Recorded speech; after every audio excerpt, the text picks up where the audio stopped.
India முழுக்க எல்லாருமே எங்களுக்கு நீதி வேணும் அப்படின்னு சொல்லிட்டு கொல்கத்தா டாக்டர் கேஸை இப்போ ட்ரெண்டிங்ல எடுத்துட்டு போயிட்டு இருக்காங்க அப்படின்னு கூட சொல்லலாம். ஸோ இப்போ அதுல வந்துட்டு விக்டிமா இருக்கிறவங்க ஓகே அண்ட் நெக்ஸ்ட் வந்து அங்க ஒரு பிரின்சிபலா இருந்த எல்லா விஷயங்களையுமே வந்து ஒரு என்னெல்லாம் பண்ண முடியுமோ எல்லாத்தையுமே பண்ணிட்டு இருக்க அந்த சந்தீப் கோஷ் அண்ட் அங்க அக்யூஸ்டா சிக்கிட்டு இருக்கிற சஞ்சய் ராய் இவங்க எல்லாரும் பத்தின ஒரு லேட்டஸ்டான ரீசெண்டான அப்டேட் பத்தி தான் பார்க்க போறோம். ஸோ அங்க விக்டிமா இருக்கிறவங்க வந்துட்டு பாத்தீங்கன்னா 38 மணி நேரம் வேலை பார்த்துட்டு அதுக்கப்புறம் என்ன என்ன நடந்துச்சு, எதுக்காக அவங்களுக்கு இந்த மாதிரி ஒரு அபியூஸ் நடந்திருக்கணும் அப்படின்ற ஒரு கேள்விக்கான ஒரு பதில் என்னன்னா 38 மணி நேரம் அவங்க ஆக்சுவலி வேலை பார்த்திருக்காங்க. ஆனா அவங்களுக்கு ரெஸ்ட் எடுக்கிறதுக்கு டியூட்டி டாக்டர்ஸ்க்கு அங்க ஒரு பிளேஸ் இல்லை, அது கவர்மெண்ட் ஹாஸ்பிட்டல் அப்படின்றதுனால அப்படின்னு சொல்லவே கூடாது. ஏன்னா யார் எங்க ஒர்க் பண்ணாலும் கிட்டத்தட்ட அவ்வளவு நேரம் வேலை பார்த்திருக்காங்கன்னும் போது அவங்களுக்கு தங்கறதுக்கு கொஞ்சமா ரிலாக்ஸ் பண்ணிக்கிறதுக்கு கண்டிப்பா பிளேஸ் வேணும். ஆமா தானே? அந்த ஒரு பிளேஸ் நீடியை வந்து அவங்க அமைச்சு கொடுக்கல. அதன் காரணமா அவங்க ஆடிட்டோரியம்ல வந்து படுத்துட்டு இருந்திருக்காங்க அப்படின்ற மாதிரி நிறைய பேர் சொன்னாலும் அது உண்மையாட்டதும் தெரியல. அவ்வளவு சத்தம் கேட்டது, இவ்வளவு கண்ணை குத்திருக்காங்க. எக்கச்சக்க பிளேசஸ்ல வந்துட்டு அவங்களுக்கு இன்டர்னல்லையும் சரி எக்ஸ்டர்னல்லையும் அவ்வளவு அடிபட்டிருக்கு. 15 எக்ஸ்டர்னலும் அண்ட் இன்டர்னல்ல 9 பிளேசஸ்ல அவங்களுக்கு அடிபட்டிருக்கு. அது வந்து இவ்வளவு மோசமா இருக்கும் போது அவங்க கத்தாமலாம் இருந்திருக்க வாய்ப்பே இல்லை. வெளியில ஒரு ஆள் நின்று இருப்பானோ அப்படின்னு பல சந்தேகங்கள் இருக்கு. ஆனா இப்போதைக்கு மாட்டிருக்கிற சஞ்சய் ஒரு விஷயமா இப்பதான் ரிவீல் பண்றாரு. பண்ண சிபிஐ ஒன்னொன்னா வெளியே இப்பதான் லீக் அவுட் பண்றாங்க. ஏன்னா அவருக்கு போலிகிராஃப் அப்படின்னு ஒரு டெஸ்ட் நடந்துச்சு. என்ன அது போலிகிராஃப்? எல்லாருக்குமே வந்து என்னடா புதுசா போலிகிராஃப்னு எனக்கு சீரியஸ் அப்படிதான் இருந்தது, எல்லாருக்குமான்னு தெரியாது. என்ன டெஸ்ட் அப்படின்னு பாத்தீங்கன்னா அவங்களோட இதய துடிப்பு, அவங்க பேசுற அந்த டோன், இது எல்லாத்தையுமே வச்சு ஹார்ட் பீட் எல்லாத்தையுமே வச்சு அவங்க உண்மைதான் பேசுறாங்களா இல்ல போய் பேசுறாங்களா அப்படின்னு கண்டுபிடிக்கிற ஒரு கருவி, அதுக்கான ஒரு டெஸ்ட் அப்படின்னு பாத்தீங்கன்னா இது பேர் தான் போலிகிராஃப். சோ இந்த டெஸ்ட் வந்துட்டு சஞ்சய்க்கு எதிராக நடக்கப்பட்டிருக்கு. இது வந்து ரிசல்ட் என்ன அப்படின்னு பாத்தீங்கன்னா அவருக்கு ஃபேவராகவும் இருக்கிறதாவும் சொல்லப்படுது. சோ அவருக்கு ஃபேவரா பண்றது யாரு? கவர்மெண்டா இல்ல அங்க இருக்கிற சிபிஐயா அப்படின்ற கொஸ்டின் வரும்போது அவங்களால முடிஞ்ச அளவுக்கு அவனை காட்டி கொடுக்கணும் அப்படின்னு தான் ட்ரை பண்றாங்க. ஆனா இப்போ அவன் லேட்டஸ்ட் ரிலீஸ் பண்ணிருக்கிற டாக் என்ன தெரியுமா? நான் எந்த தப்புமே பண்ணல, நான் வந்து அங்க போனேன், அந்த பொண்ணு பாடியா இருந்ததை பார்த்துட்டு ஓடி வந்துட்டேன் அப்படின்ற மாதிரி சொல்றாரு. அதை பத்தி இன்னொரு வீடியோ டிஸ்கஸ் பண்ணலாம். லேட்டஸ்ட் அப்டேட் வந்து பாத்தீங்கன்னா அந்த விக்டிம் வந்து எதனால அவங்க பண்ணியிருக்காங்க, இந்த மாதிரி எதனால நடந்திருக்கு அப்படின்றத பத்தி பேசணும். ஸோ அவங்களுக்கு கரெக்டான ஒரு ஒர்க் பிளேஸ்ல ஒரு இடம் இல்லை அவங்களுக்கு ரெஸ்ட் எடுக்க அப்படின்றதுனால ஏதோ ஒரு இடத்துல வந்து படுத்ததுனால மேபி நடந்திருக்கலாமோ அப்படின்னு ஒரு டாக் இருக்கு. இதுக்கு காரணம் யாரு? பிரின்சிபல் அங்க இருக்கிறவங்க ஒழுங்குபடுத்தணும். கரெக்டான ஒரு கவர்மெண்ட் அங்க ரூல் பண்ணிட்டு இருக்கிற ஒரு பர்சன் கேட்டிருந்தாருன்னா நடந்திருக்கும், கொடுத்துருப்பாங்க அப்படின்னு சொல்லப்படுது. ஸோ இப்போ இருக்கிற அந்த சந்தீப் கோஷ் அப்படின்ற அந்த கோஸ்ட் என்ன பண்றான் அப்படின்னா கிட்டத்தட்ட அவருக்கு எதிராக சிபிஐ 15 பிளேசஸ்ல என்கொயரிஸ் அண்ட் அவரை எப்படியெல்லாம் கண்டுபிடிக்க முடியும், எதுல எல்லாம் மாட்டி விட முடியும் அப்படின்னு ட்ரை பண்ணிட்டு இருக்காங்க. சோ இவரை பிடிக்கணும் எப்படியாச்சும் அப்படின்றத அவங்களுக்கு ஒரு பெரிய கோலாவே இருக்குன்னு கூட சொல்லலாம். வீட்டுக்கு போய் செக் பண்ணாங்களாங்க.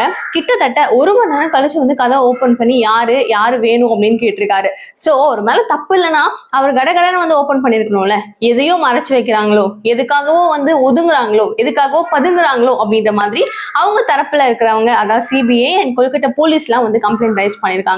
அண்ட் அவங்களுக்கு கரெக்டான ஒரு ஆதாரம் சிக்குச்சுன்னா மோஸ்ட்லி அவரை தூக்கிட்டு போயிட்டு அப்படியே லட்டு மாதிரி உட்கார வைக்கிறதுக்கு நிறைய சான்சஸும் இருக்கு. ஸோ அவருக்கு எதிரான நிறைய விஷயங்களும் கலெக்ட் பண்ணப்பட்டு இருக்கு. அண்ட் இப்போதைக்கு பாத்தீங்கன்னா அவரை பத்தின ஒரு லேட்டஸ்ட் இன்ட்ரெஸ்டிங்கான மேட்டர்னா இதுதான். அவருக்காக என்ன ஆக்ஷன் எடுத்துட்டு இருக்காங்க. இந்த பக்கம் வந்து போலீஸ் வந்து ஒண்ணு சொல்றாங்க, அந்த பக்கம் ஒண்ணு சொல்றாங்க, இடமாற்றம் அப்படின்னு சொல்லி இங்க இருந்து தூக்கிட்டு போய் அங்க போட்டாங்க. பல பிரச்சனைகள் இருந்தாலும் அவருக்கு ஆப்போசிஷனா இந்த மாதிரி அவருக்கு கேஸ்ல புடிச்சு போடணும் அப்படின்னு ட்ரை பண்றாங்க.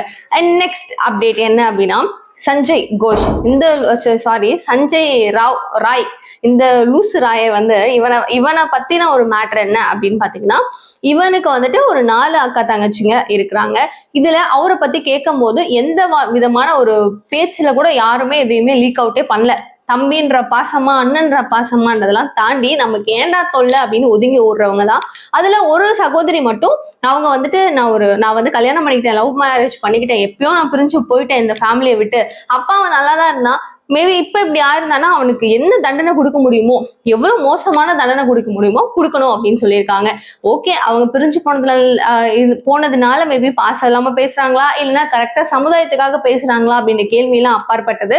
ஏன்னா அடுத்து சஞ்சய் ராய் இருக்காரு இல்லையா, இவருக்கு வந்துட்டு கல்யாணம் ஆல்ரெடி ஆயிருக்கு. ஸோ பாயிண்ட் என்னன்னா அவங்களுடைய ஒய்ஃப் வந்து 3 months பிரெக்னெண்டா இருக்கும் போது காலில் வச்சு செம்ம உதைப்பாரா, அவ்வளோ கொடுமைப்பட்டு வர ஒய்ஃப். இது எப்படி உங்களுக்கு தெரியும் அப்படின்னா இவங்களுடைய மாமியார், அதாவது சஞ்சய் இருக்கார் இல்லையா, அவங்க ஒய்ஃபோட அம்மா வந்து இந்த கம்ப்ளைண்ட் எல்லாத்தையுமே சொல்லியிருக்காங்க. அவங்க பேரண்ட்ஸ் தான் சோ இவன் வந்து அப்பையில இருந்தே ரொம்ப கொடுமைப்படுத்துவான். என் பொண்ணை வந்து இந்த மாதிரி கொடுமைப்படுத்தியே என் வீட்டுக்கு அனுப்பிச்சிட்டான். நான் வீட்டுக்கு கூட்டிட்டு வந்ததுக்கு அப்புறம் என் பொண்ணு கேன்சரால இறந்து போச்சு. ஆக்சுவலி சஞ்சய் ராய்க்கு ஃபர்ஸ்ட் ஒய்ஃப் இறந்துட்டாங்க அண்ட் கேன்சரால இறந்துட்டாங்க. அதுக்கப்புறம் கூட அவன் பொண்டாட்டி தானே, எத்தனை நாள் கூட இருந்திருப்பான். ஒரே ஒரு கன்சோலாவது வந்து காமிச்சிருக்கலாம்ல, என்னாச்சு அவன் இறந்துட்டாளா என்ன பிரச்சனைன்னு கேட்கலாம்ல. ஆனா அவன் கேட்கவே இல்லை. அவ்வளவு மோசமான ஒரு கொடுரை அப்படின்னு சொல்றாங்க. இதை தாண்டி அவனுக்கு 4 கல்யாணம் ஆயிருக்கு அப்படின்ற மாதிரியும் சொல்லப்படுது.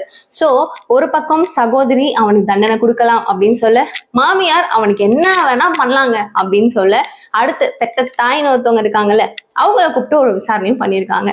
ஏங்க உங்க பையனை பத்தி இப்படிலாம் சொல்றாங்க என்ன அப்படின்னு கேட்கும்போது, என் பையன் ரொம்ப நல்லா படிச்சிருக்கான், நல்ல வேலையில கூட பார்த்துட்டு இருந்தான், அவன் எப்படி இப்படி பண்ணான்றதை என்னால நம்பவே முடியல. ஆனாலும் எல்லாரும் சொல்றதுனால என் பையனை நான் நேர்ல பார்த்தா நான் கேட்டு என்ன உண்மைன்னு நான் தெரிஞ்சுப்பேன், அவன் என்கிட்ட பொய் சொல்ல மாட்டான், நான் கேட்டு சொல்லுவேன் அப்படின்ற மாதிரி அவங்க அம்மா சொல்றாங்க.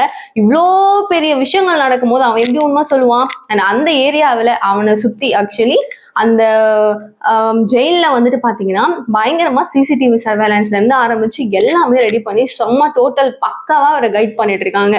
இந்த நேரத்துல எங்க அம்மா வந்து நான் பார்க்கணும்னு அவன் கேட்கறதுக்கு வாய்ப்பு இல்லை, என் பையனை நான் கேட்கணும் அப்படின்னு சொல்லிட்டு அவங்க அம்மா ரொம்ப எல்லாருக்கிட்டையும் கெஞ்சுறாங்க. இந்த மாதிரி ஒரு ட்ரெண்டிங்கான கேவலமான வேலையில மாட்டின காரணத்தினால அவங்க அம்மாவை யாராவது பாக்குறதுக்கு கூட பயப்படுறாங்களாம், பேசுறதுக்கு பயப்படுறாங்களாம். இவங்க இங்க ஒர்க் பண்ணா அவங்க அங்க ஓடி போயிடுறாங்களாம் தெரிச்சு. ஸோ யாரா இருந்தாலும் அப்படிதான் பண்ணுவாங்க. என் பையனை நான் பார்த்தா நான் கேட்பேன், இது என்னால நம்பவே முடியல அப்படின்னு எல்லா தாயும் சொல்ற மாதிரி ஒரு ஒரு ஸ்டேட்மெண்ட் தான் அவங்க வச்சிருக்காங்க. லேட்டஸ்டான இந்த 3 விஷயங்கள், 3 விக்டிமை பத்தி, இவங்களை பத்தி, இவங்க என்ன பண்ணிருக்காங்க, எதனால ரீசன்ஸ் லேட்டஸ்டா வந்த விஷயங்கள் சொல்லிட்டேன். முக்கியமா ஒரு விஷயத்த மிஸ் பண்ணிட்டேன். சோ இந்த கதவு தாழ்பாய் அப்படின்னு சொல்லிட்டு நீங்க வெளியில தம்ப்நெயில்ல பார்த்திருப்பீங்க. இந்த போல்ட் என்ன பண்ணுச்சு அப்படின்னு கேட்டீங்கன்னா, இந்த ஆடிட்டோரியம்ல இவங்க படுத்த அந்த பிளேஸ்ல இந்த ஆடிட்டோரியமுடைய கதவு இருக்கு பாத்தீங்களா, அந்த கதவனுடைய போல்ட் இல்லவே இல்லை. சோ தாழ்பாய் கிடையாது. தாழ்பாய் இல்லாத ஒரு இடத்துலதான் ஒரு டாக்டர் சேஃபா தூங்க முடியுமா? அவ்வளோ லட்சம் பேர் அவுட் பேஷண்ட்ஸ்ல இருந்து ஆயிரக்கணக்கில் வந்து வந்து வந்து வந்து போகப்படுற அவ்வளோ பெரிய ஒரு ஆர்ஜிகர் அப்படின்ற அவ்வளோ பெரிய ஹாஸ்பிட்டல், அதுவும் கவர்மெண்ட் எய்டட் கவர்மெண்டோடது தான், எய்டட் கிடையாது, கவர்மெண்ட் ஹாஸ்பிட்டல். இவ்வளோ பேர் வரும்போது அது எப்படி ஒரு சேஃப்டி இல்லாம அவங்க ஆடிட்டோரியம்ல போய் படுத்திருப்பாங்க அப்படின்னு ஒரு கேள்வி இருக்கு. மேபி இவங்க மயக்க மருந்தெல்லாம் போட்டு இழுத்துட்டு போயிருப்பாங்களோ அப்படின்ற மாதிரியும் தோணுது. ஸோ இவ்வளோ விஷயங்கள் இவ்வளோ நடக்கும்போது, அவ்வளோ பேஷண்ட்ஸ் இருக்கும் போது, அவ்வளோ டாக்டர்ஸ் இருக்கும் போது இந்த விஷயம் நடந்திருக்கு அப்படின்னா வெளியில யாரோ இருந்திருக்காங்க, இல்லையா இந்த விஷயங்கள் நடந்ததுக்கு பின்னாடி யாரோ மாசான ஒரு ஆள் இருக்காங்க அப்படின்னு சொல்லப்படுது. நான் பண்ணலன்னு சொல்லிட்டு இருக்கிற சஞ்சய் வந்து யாரு அப்படின்னு சொன்னானா நல்லா இருக்கும். என் சிபிஐ வேற லெவல் விசாரணை பண்றாங்க. சுப்ரீம் கோர்ட் என்ன நம்புங்க, கண்டிப்பா நான் வந்துட்டு கரெக்டான ஜட்ஜ்மெண்ட் கொடுப்போம் அப்படின்னு சொல்லியிருக்காங்க. ஸோ நம்பலாம், என்ன நடக்குன்னு பார்க்கலாம். இந்த மாதிரி லேட்டஸ்டான இப்போ வர எல்லா அப்டேட்ஸுமே நான் உங்களுக்கு அப்டேட் பண்றேன். தெரிஞ்சுக்கிறதுக்கு சேனலை சப்ஸ்கிரைப் பண்ணிக்கோங்க. உங்களுடைய சப்ஸ்கிரைப் எனக்கு வந்துட்டு ஒரு பெரிய ஸ்ட்ராங்கான ஒரு மோட்டிவேஷனா இருக்கும். Please, thank you so much for வாட்சிங். பாய்.